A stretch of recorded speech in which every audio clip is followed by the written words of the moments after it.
Shabbat Shalom, povo de Deus! Que alegria de estarmos aqui mais uma vez, compartilhando com vocês nessa mesa de estudo, falando sobre a Parashá Haye Sara, quinta porção dessa semana.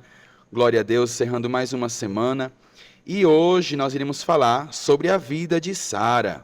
Shabbat Shalom, Arthur. Shabbat Shalom. Glória a Deus. Se você puder, se inscreva nesse canal, curta, comenta, compartilha. Se você puder fazer isso no começo desse vídeo, o YouTube vai entender como algoritmo e ele vai compartilhar com o máximo de pessoas possível. Comenta aí, deixe seu comentário para que a gente possa interagir com você, ok? Vamos começar então lendo a primeira porção, Gênesis 23. O Arthur vai ler para a gente e a gente vai começar esse estudo. Amém? Amém? Então, Gênesis 23, a partir do verso 1.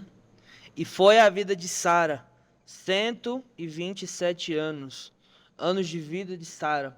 E morreu Sara em Kiriat Arbá, que é Hebron, na terra de Canaã, e veio Abraão para lamuriar Sara e pranteá-la. E levantou-se Abrão de diante de sua morta, e falou aos filhos de Het, dizendo: Peregrino e morador sou entre vós, dai-me posse de um terreno para a sepultura entre vós, e enterrarei minha morta que está diante de mim. E responderam os filhos de Het a Abraão, dizendo-lhe: Ouve-nos, meu senhor, príncipe de Deus tu és, entre nós, no melhor lugar de vossa sepultura, enterra a tua morta. Nenhum de nós sua sepultura te negará, para enterrar a tua morta. E levantou-se Abrão e curvou-se ao povo da terra, aos filhos de Het, e falou-lhes, dizendo: Se é de vossa vontade enterrar a minha morta, que está diante de mim, escutai-me e rogai por mim a Efron, filho de Tsohar, que me dê a cova em Marpelá, que possui, e está no fim do seu campo, pelo preço de seu valor dar-me-á, como posse de sepultura entre vós. E Efron estava entre os filhos de Het, e respondeu Efron, o Chiteu, a Abrão, na presença dos filhos de Het, e de todos os que entravam pela porta de sua cidade, dizendo: Não, meu senhor, escuta-me, o campo dou para ti, e a cova que está nele também, aos olhos dos filhos do meu povo, dei-a para ti, enterra o teu morto. E curvou-se Abraão, dizendo, diante do povo da terra, e falou a Efron, na presença do povo da terra, dizendo: Oxalá, tu me escutastes, darei o dinheiro do campo, toma-o de mim, e enterrarei o meu morto ali. E respondeu Efron a Abraão, dizendo-lhe: Meu senhor, escuta-me, a terra de 400 ciclos de prata entre mim e ti. O que significa? Enterra o teu morto. E escutou Abraão a Efron, e pesou Abraão para Efron a prata, que este mencionara na presença dos filhos de Het, 400 ciclos de prata corrente entre mercadores.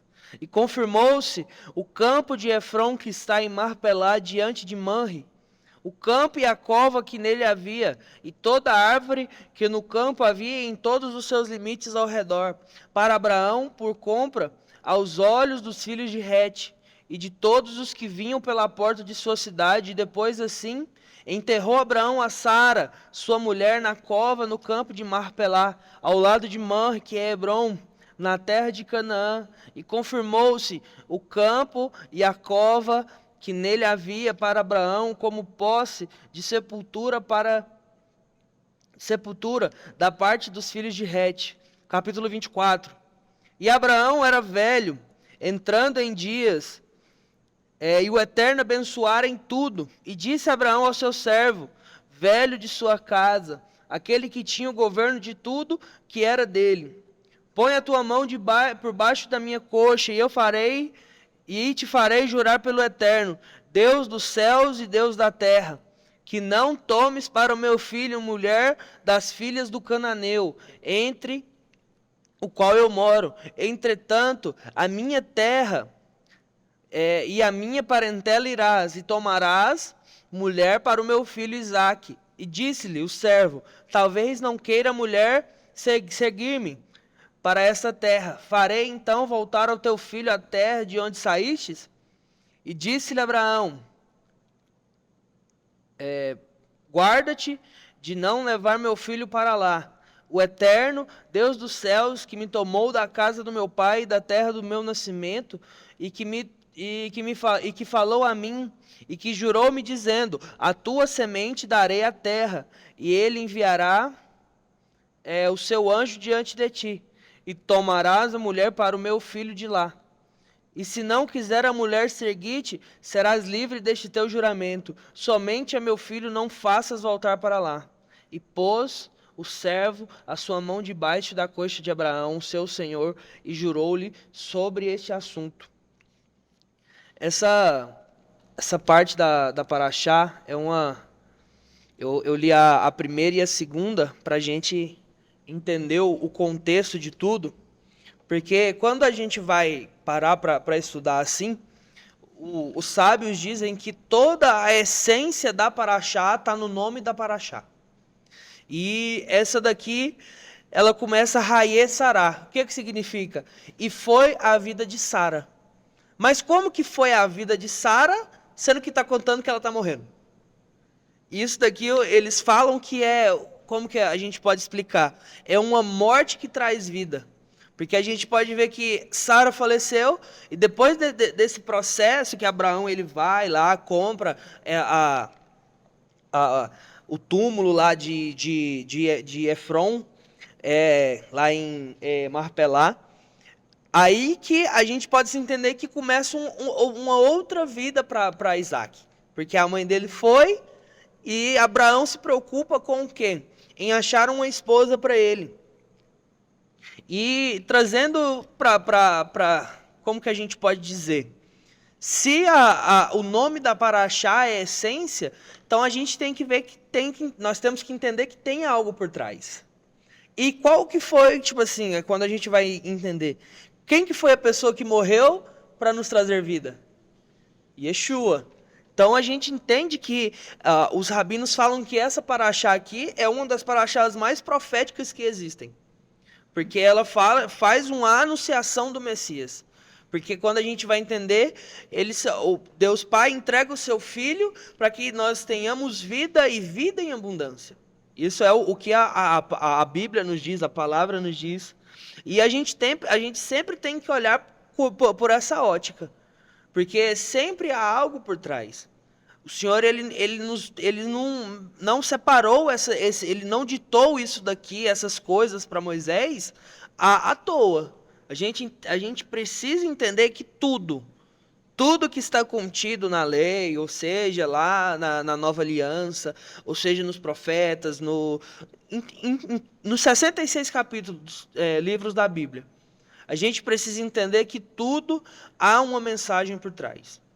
Tudo há, não digo uma anunciação do Messias, mas tudo tem algo que aponta para o Messias. Tem até um livro que eu estou lendo, ele chama A Presença Relacional de Deus.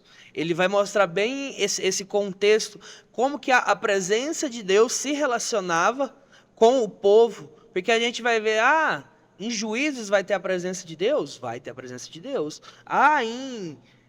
Deixa eu ver outro livro. Ruth vai ter a presença? Vai ter a presença de Deus.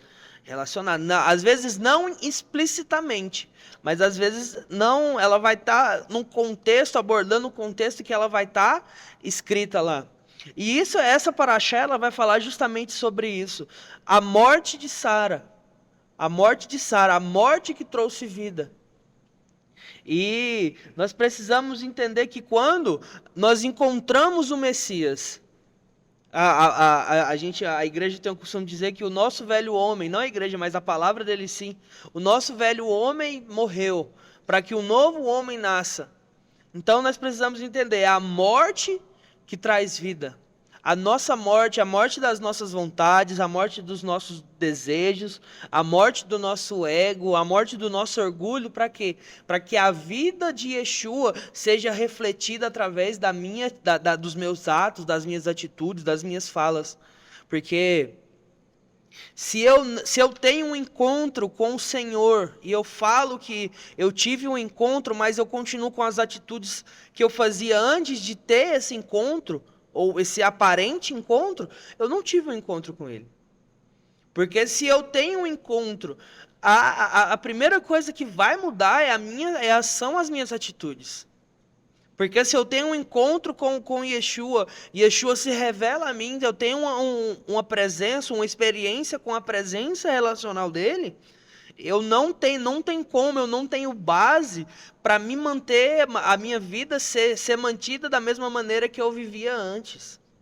Não tem como. E isso é justamente o que fala aqui, Haye Sara, e foi-se a vida. Foi-se a vida, mas a partir desse momento, a gente vai ver, tem esse episódio aqui de Abraão tentando comprar o terreno para poder enterrar Sara, e logo no próximo capítulo ele já começa tipo assim, Abraão tinha tudo, por assim dizer. Vai falar que o quê? O Eterno o abençoara em tudo, mas ele se preocupa em o quê? Em prosseguir a vida. Ele se preocupa. Então a morte de Sara trouxe a vida. Trouxe a vida para quê? A vida para a promessa. Porque Abraão se preocupa com o quê? Com perpetuar a promessa. Isso eu quero falar mais lá na frente. E sobre uma curiosidade sobre aonde ele enterrou Sara, que é a Marpelá, que é a cova de Marpelá. E até hoje tem esse monumento lá, só que hoje ela se tornou uma mesquita, porque fica situado lá bem na divisa entre Israel, Jordânia, lá aquela Palestina, toda aquela confusão lá. E Abraão, hoje ela está no território, se tornou uma mesquita porque Abraão ele é considerado não um deus, mas um profeta dos islâmicos também. Por isso que eles têm toda essa questão. E essa cova, eles falam que era uma caverna, um chama de gruta de Marpelá, outro chama de caverna de Marpelá. Só que essa cova é onde eram enterrados os patriarcas e as matriarcas. Segundo o Midrash, Adão e Eva foi enterrado lá. Abraão e Sara, Isaac, Rebeca e Jacó e Lia. Eles todos foram enterrados lá. E eles falam o porquê disso, porque eles falavam que os lugares onde colocavam os corpos cabia 2 pessoas. Então eles faziam essa questão de enterrar o casal junto para permanecer essa questão do companheirismo, do relacionamento, do casamento mesmo. Então a gente vê bastante isso. Agora, nessa primeira porção, uma coisa que me chamou muita atenção foi esse carinha aqui, ó, Efron. É um cara que brota do nada, mas só que acarreta um grande estrago por trás. Porque quando a gente vai ver, Abraão está lá falando com os filhos de Het sobre ele querer comprar até aonde ele ia enterrar Sara. E ele falando com os filhos de Het, e ele fala da gruta de Marpelá, que ficava no final lá do campo. E ele queria enterrar Sara lá. E aparece Efron. Ele fala, não, Senhor. Cadê a parte que fala aqui, ó? No capítulo 5, os filhos de Het vai falar que ele era príncipe de Deus, então eles não cobrariam. E no capítulo 8, 9, 8, e falou-lhes dizendo, se é da vossa vontade enterrar a minha morta, que está diante de mim, escutai e me rogai por mim a Efron. Eles falavam para os filhos de Het ir chamar Efron, para que ele pudesse negociar, porque a intenção de Abraão era comprar o terreno. E a gente vai ver que Efron ele começa com um papinho, não, pode enterrar a sua morta lá, pode enterrar. Aí lá na frente ele vai falar o quê? No no 12. E curvou-se Abraão diante do povo da terra, e falou a Efrom na presença do povo da terra, dizendo: Oxalá, tu me escutes, darei o dinheiro do campo, toma-o de mim, e enterrarei o meu morto ali. E respondeu a Efrom a Abraão, dizendo-lhe: Meu senhor, escuta-me, terra de 400 ciclos de prata entre mim e ti. O que significa? Enterra teu morto. Então, querendo ou não, ele dá o preço na terra. Ele fala: não, vai lá enterrar, não vou cobrar de você. Mas aí no começo ele fala: não. O que é 400 ciclos de prata?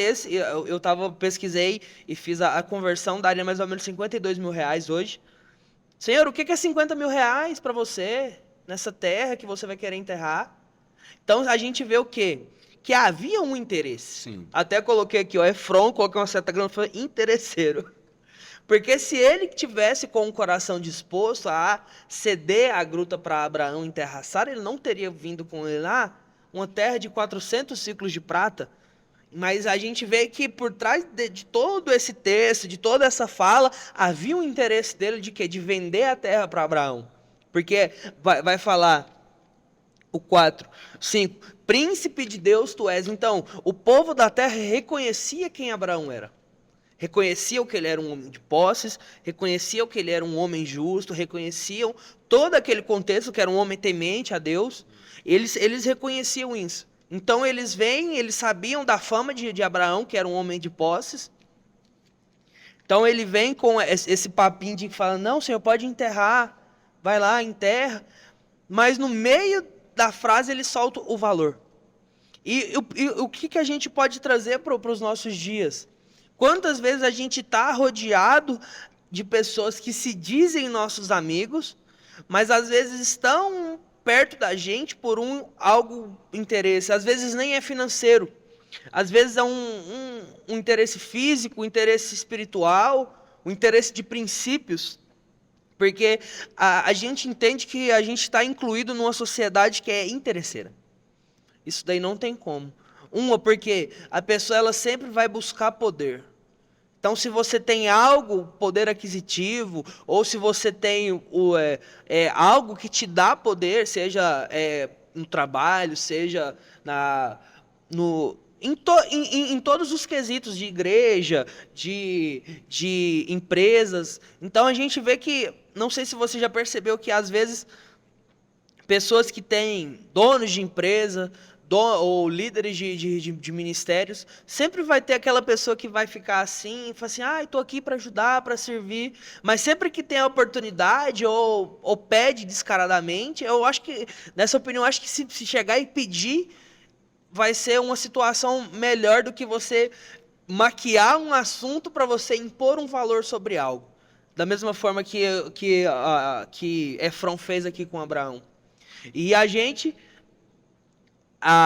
vê isso porque às vezes as pessoas elas querem comercializar coisas que não podem ser comercializadas. Porque aqui a gente está falando de um terreno. Mas às vezes a gente vê pessoas que comercializam princípios, pessoas que comercializam valores, pessoas que comercializam a parte espiritual da coisa. Porque a gente vai ver Balaão mesmo. Eu gosto muito de citar Balaão, porque muitos vai falar: o cara escutava Deus, o cara falava com Deus, via as coisas que Deus mostrava, via o anjo, a jumenta falou com ele, mas o quê? Tinha um fundo financeiro por trás, cobravam oferta. Não estou falando que, tipo assim, se você não pode receber a oferta, mas você não pode estipular um valor sobre a oferta, entendeu? Aquilo tem que partir daquilo de quem está recebendo a palavra profética, ou a oração, ou a ministração que você está liberando. E isso é algo explícito nos dias de hoje. Pessoas, pastores que vêm, vou pregar na sua igreja, mas tem um cachê por trás, tem uma oferta, e estipula o valor dessa oferta. E a gente essa paraxá é explicitamente o que a gente vive, porque pessoas que se passam por pessoas boas, pessoas humildes, que estão lá para servir, mas a primeira oportunidade está lá e estipula um valor sobre aquele serviço que ela está se disponibilizando a fazer. E isso acho que é um dos grandes males que a igreja tem enfrentado. Porque pessoas estão aqui servindo, ajudando de todo o coração para que a igreja rompa, para que a igreja prossiga no propósito dela, rompa no mundo espiritual, mas ao mesmo tempo a gente vê pessoas que estão aqui buscando interesses, buscando uma bajulação do líder, buscando como que eu vou, a palavra que eu vou usar mais, uma, não é bem bajulação, mas ficar sendo mimada, por assim dizer. E é isso que os crentes de hoje têm buscado. Não têm vindo à igreja para ter um encontro com a presença de Jesus, não têm vindo para a igreja para sentar e devolver a adoração para aquele que é digno. Tem vindo para cá para buscar comércio, buscar conversar com pessoas, entretenimento, comercializar os valores dela, ou tentar comercializar os valores daqueles que vêm para cá com o intuito certo. E isso é o que mais tem sido desmascarado na igreja. Acho que a palavra de Malaquias, que nos últimos dias o Senhor derramaria o espírito de Elias, porque Elias, quando a gente vai ver, Elias estava vendo um pastor falar que Elias promove o maior culto que a Bíblia tem, porque ele coloca abaixo lá os magos de Baal lá, e a terra inteira fica sabendo daquele feito, que o Senhor, ele pediu e o Senhor mandou fogo sobre um altar que estava encharcado. Achei muito interessante essa colocação, que foi o maior culto que já se tem relato.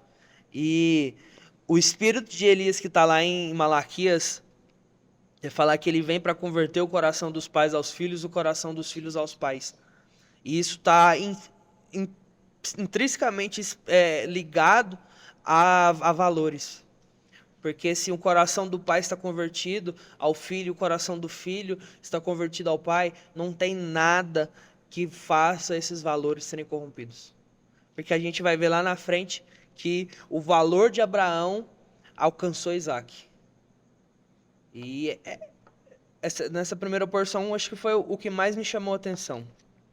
Você falou a questão do interesse, né? Uhum.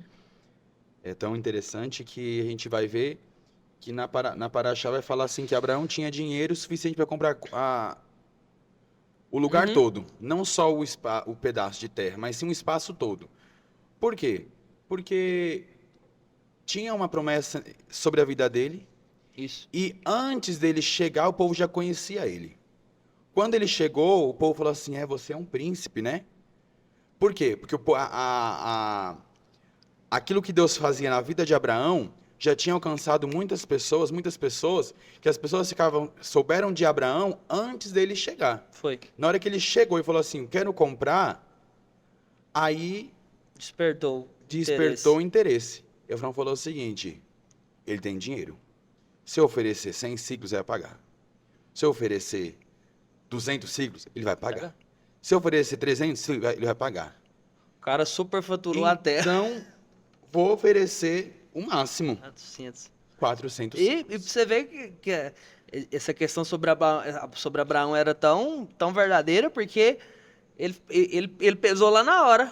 Ele não foi, não, vou ali na minha tenda pegar a prata. Não, ele já pegou, tirou e pesou e pagou na hora. E entregou para ele. E ele... Por que ele fez tudo isso? Ele poderia muito bem deixar Sara num lugar ali. Só que o Midrash vai falar que essa caverna estava enterrada, como você falou, Adão e Eva e os patriarcas. Então a gente vai ver que quando Isaac, nas paraxás adiante, a gente vai ver que Isaac ele vai ser colocado lá, Jacó vai ser colocado lá com Lia e não com Raquel. Depois a gente vai, nessa paraxá a gente vai falar sobre isso. Porém, foi adquirido esse espaço. Só que eu quero ler só esse comentário que na Torá vai falar assim: da mesma maneira que para uma pessoa é triste ver destruída a casa em que habitou, assim é para a alma ver desprezado e jogado o lugar em que habitou neste mundo. Aqui está falando do corpo. Sendo a alma coisa sagrada, o corpo que a albergou também, também tem uma certa santidade, igual à caixa ou a capa que cobre o rolo da Torá, e por isso deve ser guardado com santidade. Uhum. Se o corpo ele fosse somente algo físico que morreu, acabou, o anjo não ia brigar pelo corpo de Moisés. É. Não ia ser. O corpo de Moisés tinha alguma coisa ali. Quando que começou a ter alguma coisa ali? No dia que ele se apresentou de frente, lá dentro da fenda da rocha, onde o Senhor trouxe a presença dele, revelou a lei, e ele veio com a face transformada. Então, o corpo de Moisés já não era mais o mesmo. O DNA dele já não era mais o mesmo. E da mesma forma que os judeus eles acreditam que uma pessoa justa, uma pessoa que praticou obras de justiça, obras de caridade, foi uma pessoa íntegra, ele tem direito do corpo de ser enterrado num lugar íntegro, para conservar e honrar o corpo que habitou a alma e o espírito daquela pessoa. Então, por isso que ele tem esse cuidado, porque ele foi um patriarca, foi o pai da fé, foi o início ali após Noé. Então, começou um propósito e ele queria perpetuar. Só que ele não queria deixar uma herança, ele queria deixar um legado. Esse legado foi tão forte que ele tomou cuidado em separar uma esposa para o seu filho e preparar um lugar para os filhos, para Isaac, quando Isaac morresse, ele seria enterrado, e quando o filho de Isaac morresse, ele também seria enterrado. Isso. Então ele prepara, ele quer deixar um legado. Aí ele vai falar para o servo. Servo, eu preciso que você faça um juramento comigo. Põe a mão aqui debaixo da minha coxa aqui para a gente fazer esse juramento. Aí ele vai falar no verso 24, capítulo 24, verso 2. E disse Abraão, seu servo, velho de sua casa, aquele que tinha o governo de tudo. Qual que é o nome do... Eliezer. Eliezer, ele era o que governava tudo, tinha tudo nas mãos dele.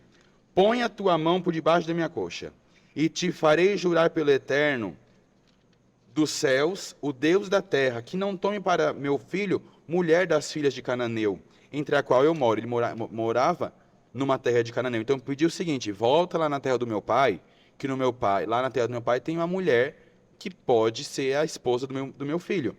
Entretanto, a minha terra, a minha parentela irás, e tomarás mulher para meu filho, para Isaque. E disse-lhe o servo, talvez, ele vai falar assim: Senhor, e se a mulher não quiser vir? E disse o Abraão: guarda-te de não levar o meu filho para ela. Para o quê? Para que o filho não conheça.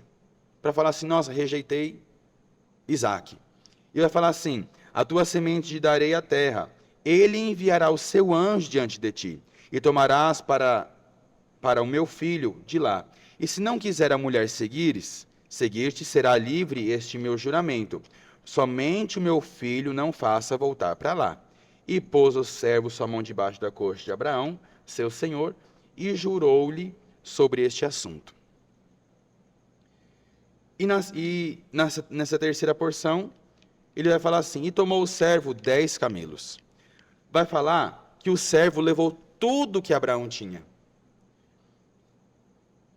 E de seu senhor, e fez todos os bens de seu senhor estavam em sua mão.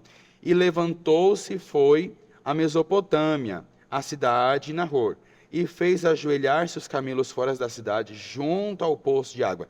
Agora ele chega ao poço, a hora da tarde, a hora que saírem as mulheres que vão encher os cântaros com água, e disse o Eterno, Deus de Israel a Abraão: faz com que me apareça um bom encontro, e usa de benevolência para com seu senhor Abraão. eis que estou à fonte de água, e as filhas dos homens da cidade saem para tirar água. E a moça, quem direi, abaixa, rogo-te teu cântaro, e beberei. A ela disser, bebe, e também darei de beber a teus camelos. Ela é a que destinaste para o seu servo Isaque. Isso aqui é o servo orando. E não foi o que aconteceu? E foi antes, no 15, e foi antes que terminaste de falar, eis que Rebeca surgia, a que nasceu em Betuel, filho de Milca, a mulher de Nahor, irmão de Abraão, com o seu cântaro sobre o seu ombro. E a moça era muito formosa à vista, virgem, e a homem nenhum havia se conhecido. E desceu à fonte, e encheu o seu cântaro e subiu. E correu o servo ao seu encontro e disse, dai-me de beber. Rogo-te um pouco d'água do teu cântaro. E disse, bebe, meu senhor. E apressou-se e desceu o seu cântaro sobre a mão e deu-lhe de beber. E terminou de lhe dar de beber e disse, também para os teus camelos tirarei água, até que terminassem de beber. A oração do servo Foi o que aconteceu. foi o que aconteceu. Agora vamos uma curiosidade. Quantos litros de água bebe um camelo? Um camelo bebe em torno de 130 litros de água. Oxa! Só que aqui são 10 camelos. Então, 1.300 litros de água, aquela mulher tinha que pegar. Mais de uma caixa d'água de 1.000 litros. Só que vamos pensar aqui comigo. Aqui é só para os camelos. Fora o servo e fora os servos que vinham junto com o servo. Que ia falar que veio todo mundo. Vamos pensar aqui comigo que ela tinha, que no cântaro dela, cabia 10 litros de água.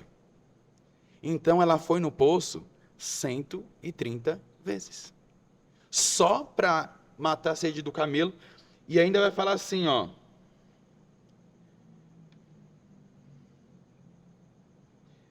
E terminou de beber e disse, também para os seus camelos tirarei água, até que termine de beber. Algumas versões vai falar assim, até que ele se sinta saciado, ou até que ele não queira mais. Então ela estava disposta. Aí o servo começou a entender, será que é essa mulher? Só que a mulher surpreende ele. Falou assim, eu tenho um lugar aqui para hospedar vocês, eu tenho palha, eu tenho um lugar para ficar os camelos o tempo que vocês precisarem. O tempo que vocês precisarem. Aí, nós vamos ver, eu vou ler e você vai falar do outro interesse que teve. 21. E o homem estava assombrado com ela, calado. Eu imagino ele vendo tudo isso acontecendo e ele, Senhor, será que essa mulher mesmo? Para saber que o Eterno havia feito prosperar o seu caminho ou não. E foi quando terminaram os camelos de beber, eu creio que aqui ele chegou, que ele deve ter chegado meio-dia, mais ou menos. Eu acho que já era bem de noite. Porque depois disso ela chama ele para ir para casa dela, passar a noite. Então, creio que ou eram as 8 da manhã, era meio-dia, e ele ficou até de noite, porque até os camelos beber tudo. E tomou um homem um aro de ouro, de meio ciclo de peso, 2 pulseiras para suas mãos, do peso de 10 ciclos de ouro, e disse, filhas de quem és? Dize-me, rogo-te, se há lugar em casa, na casa de seu pai, para nós pousarmos uma noite? E disse-lhes a filha de Betuel, eu sou a qual era filho de Milca, a qual deu a luz para Nahor. E disse-lhe, também palha, também forragem temos bastante, e também um lugar para dormir muitas noites. Ele só queria passar uma noite. Mas aí ela falou que muitas noites podia. E ajoelhou-se o homem, curvou-se ao Eterno e disse, bendito o Eterno, Deus do meu senhor Abraão, que não deixou de fazer sua benevolência e a sua verdade com meu senhor. Estando eu no caminho, guiou-me o Eterno à casa das mãos do meu senhor. E correu a donzela, aí chegou. E correu a donzela e relatou na casa de sua mãe essas palavras. Rebeca tinha um irmão e o seu irmão era Labão. O que aconteceu, Arthur? Quando ele viu o ouro no pescoço dela. Na hora que viu o ouro no pescoço, na mão, aí no 30. E foi ao ver o ar e as pulseiras sobre as mãos de sua irmã, ao escutar as palavras de Rebeca, sua irmã, que dizia assim, assim me falou-me um homem que vem em direção ao homem. E eis que estava perto dos camelos, perto da fonte. e disse: Vem, bendito do Eterno, porque estás de fora, pois preparei casa e lugar para os camelos. E veio o homem à casa e desapertou os camelos e deu palha e forragem aos camelos, perdão, e água para lavar os pés e os pés dos homens que estavam com ele. E foi posto diante dele comida, e disse: Não comerei até que tenha dito minhas palavras. E disse: Fala. E disse ao servo de Abraão: Eu sou.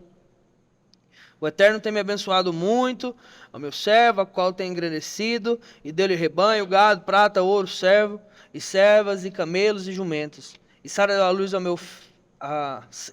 à luz, mulher de meu senhor, a um filho para o meu senhor. Depois de sua velhice, deu-lhe Abraão tudo o que tem. O meu senhor, mais um ponto que ele deve ter crescido hoje aqui, ó.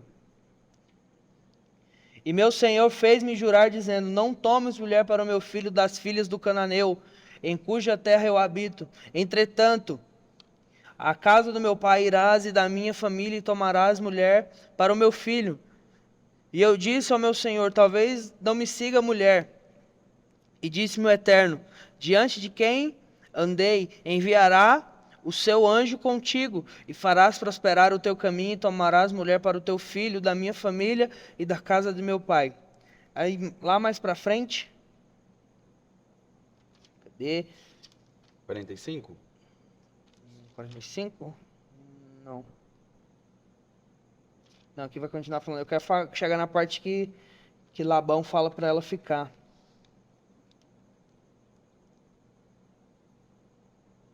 55. E disse seu irmão e sua mãe: Fique a donzela conosco 1 ano ou 10 meses, depois ela irá. E disse-lhes: Não me retardeis, o Eterno fez prosperar o meu caminho, enviai-me e irei ao meu senhor. E disseram: Chamemos a donzela e perguntamos a sua opinião. E chamaram Rebeca e disseram-lhe: Irás com este homem? E disse: Irei. Seca. E enviaram a sua irmã Rebeca, a sua ama, o seu servo de Abraão e seus homens. E abençoaram Rebeca e disseram-lhe: Nossa irmã, que descedam de ti milhares de miríades, e herde tua semente à porta dos que desgostarem dela. Que a gente vê que quando Eliezer chega, ele dá as pulseiras, os aros para Rebeca de ouro lá. Eu gosto de imaginar a cena na minha cabeça assim, igual aqueles desenhos, a hora que Abraão vê, faz plim plim no olhinho dele assim, o cifrão. Aí a hora que ele vê, ele pensa: eu preciso fazer alguma coisa para fazer com que Rebeca não vá. E no Midrash tem até uns falam que é uma fábula, outros falam que é uma lenda, que na janta eles servem uma sopa envenenada para Eliezer, só que Eliezer não come da sopa. E é justamente isso que a gente estava falando no começo. Você até citou a questão do interesse. Acho que em todas essas daqui, o que mais me despertou é quando a promessa se torna um interesse.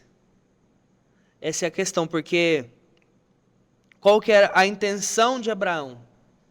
Abraão, ele queria perpetuar a promessa.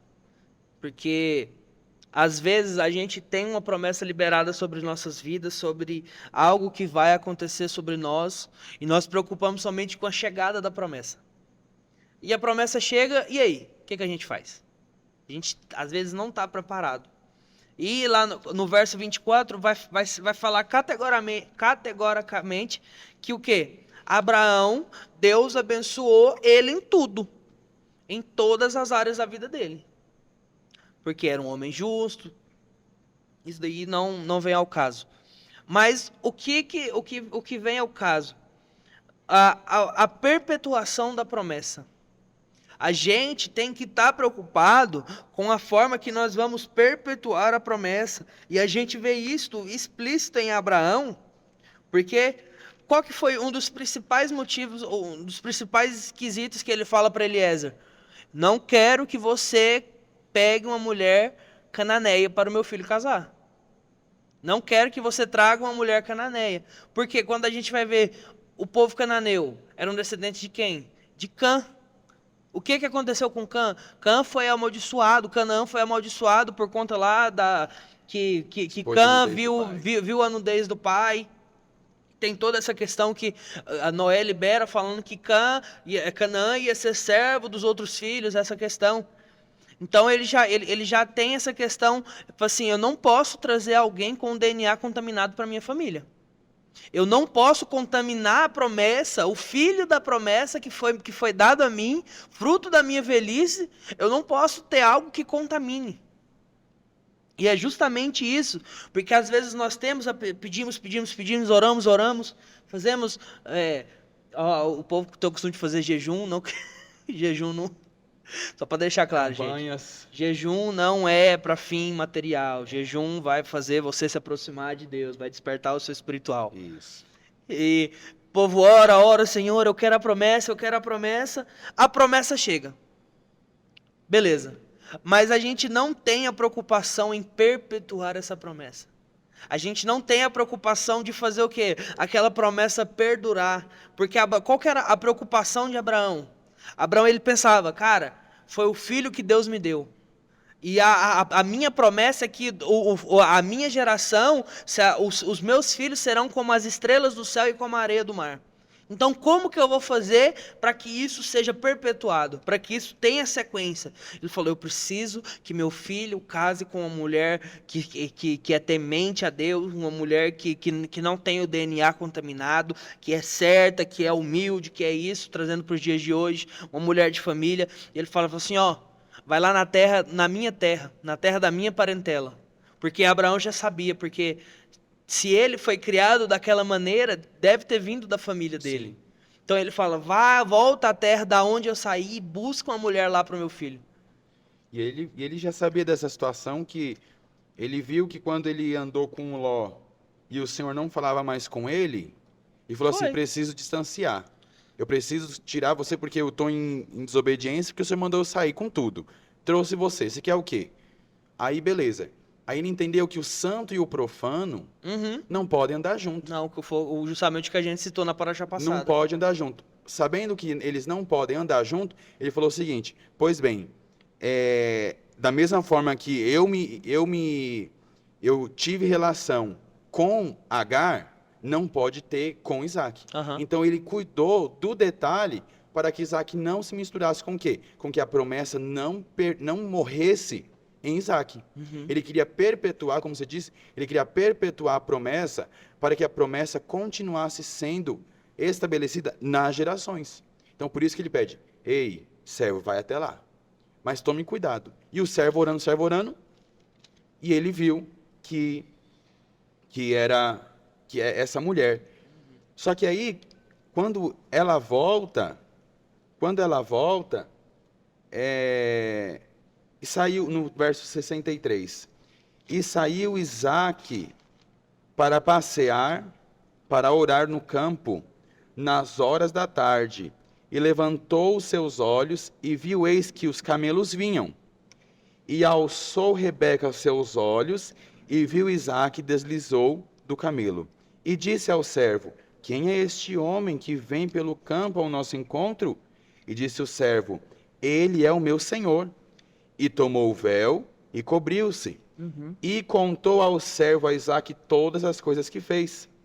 E trouxe Isaque à tenda de Sara, sua mãe, e tomou Rebeca. E ela foi para ele esposa, e amou-a e consolou-a, Isaque, da morte da sua mãe.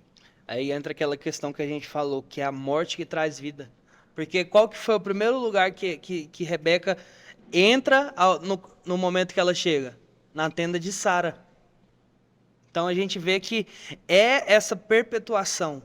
Porque alguns falam que nesse momento aqui eles já chegaram, já fizeram o casamento. Então eles já estavam casados. Então por que Sara não foi para a tenda de Isaac? Porque ela precisava aprender como que fazia, aprender tudo aquilo, como que era, que funcionava. E aí entra o quê? A disponibilidade.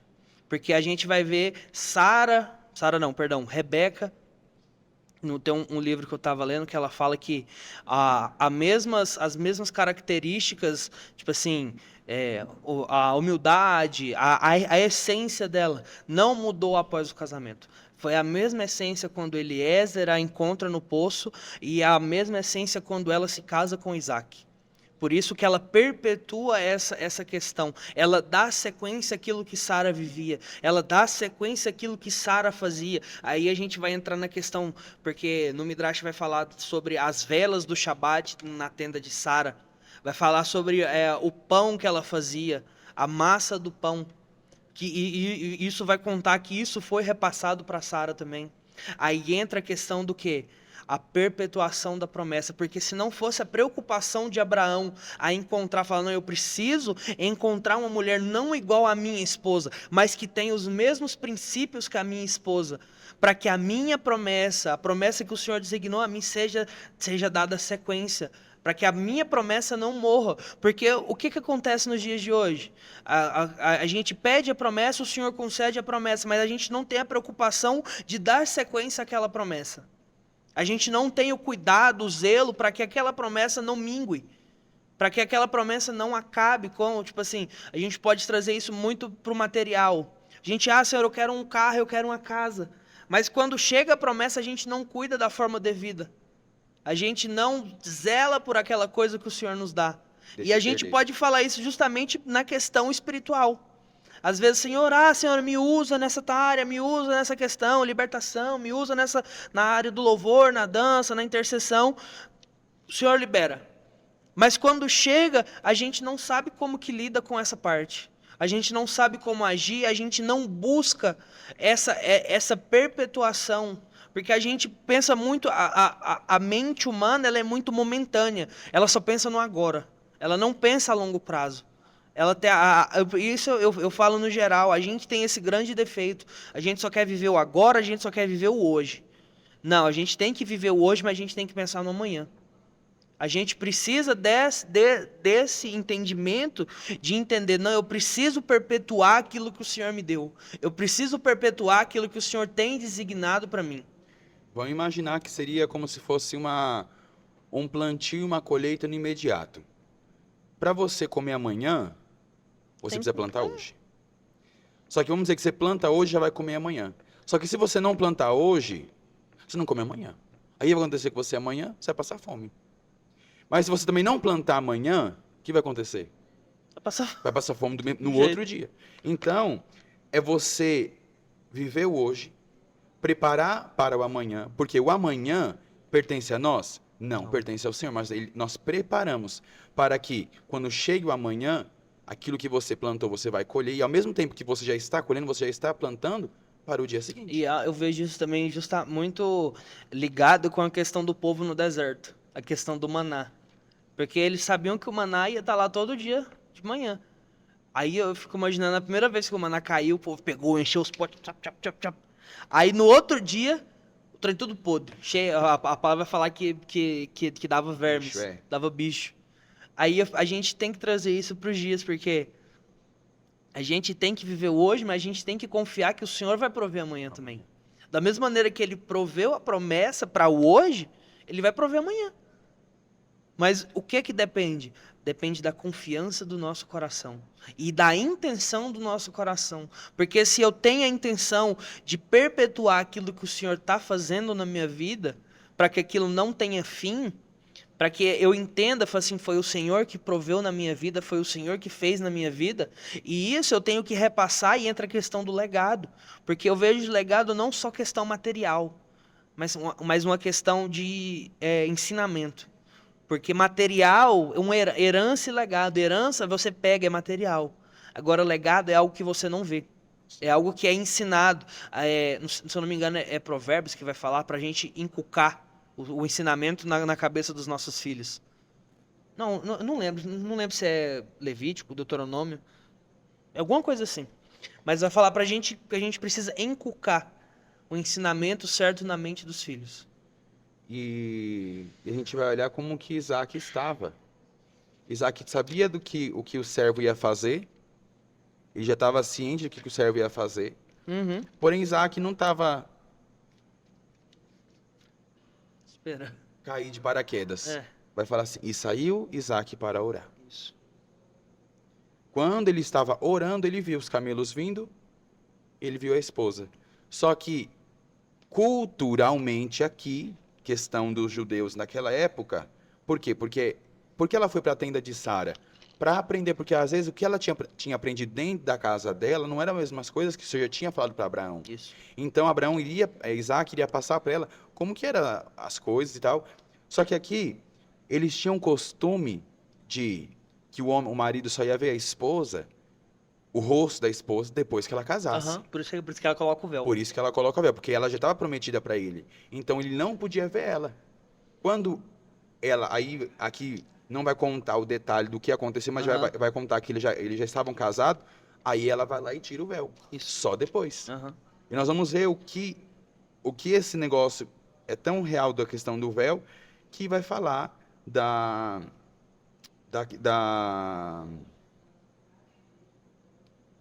de Raquel e de Lia, Isso.